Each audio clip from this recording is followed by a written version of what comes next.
Welcome back, friends. Today, let's talk about three magical words, that is, cut, cancel, and clear. Cut, cancel, clear are words commonly used these days for smartphones, iPad, and computers. Just press a button and all the data gets deleted in a jiffy. We can delete all unwanted stuff from our phone and gadget memory and get a lot of free space again.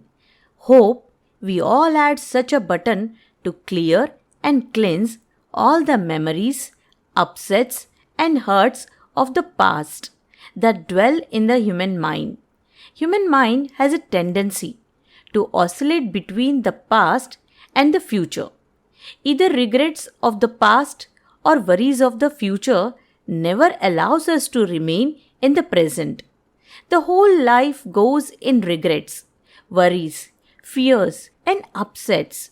All these are just negative emotions. Clear all the upsets and hurts of the past and start cleansing with meditation, prayers, and chanting. Release and cleanse the past.